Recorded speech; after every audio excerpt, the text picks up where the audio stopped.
క్రేవింగ్స్తో అల్లాడిపోతున్నా. నాకు పూర్వకాలంలో ఒక పఫ్ పేస్ట్రీ తీసుకున్నట్టు గుర్తొచ్చింది. తవ్వకాలం నుంచి తవ్వి తీస్తే ఎక్స్పైరీ డేట్ ఆ రోజే లాస్ట్ డేట్ ఉంది. అమ్మయ్య అనుకొని ఆ ఆనియన్స్ అన్నీ కట్ చేసుకొని రక్తాలు చిందించి మరి నేను చేస్తున్న వంటకం ఏంటంటే ఎగ్ పఫ్, అది కూడా ఎయిర్ ఫ్రైయర్లో. ఎస్, మీరు విన్నది నిజమే.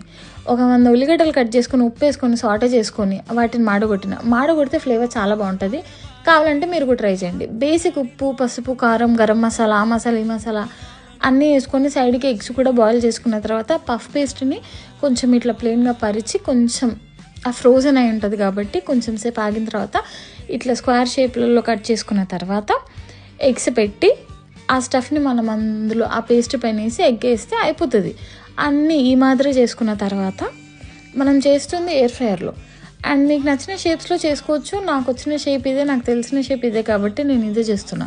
అండ్ మోర్ ఓవర్ నేను ఫస్ట్ టైం చేస్తున్నా కాబట్టి, అండ్ మనం ఎయిర్ ఫ్రైయర్లో చేస్తున్నాం కాబట్టి ఆ బటర్ పేపర్ పైన కొంచెం ఆయిల్ స్ప్రే చేసుకొని ఎగ్ పఫ్స్ వేసుకొని దానిపైన కొంచెం ఆయిల్ స్ప్రే చేసుకొని 180 degreesలో 20 minutes పెట్టుకుంటే అస్సలు ఎంత యమ్మీ ఎగ్ పఫ్స్ వస్తాయంటే కావాలంటే ట్రై చేసి చూడండి. And thank me later.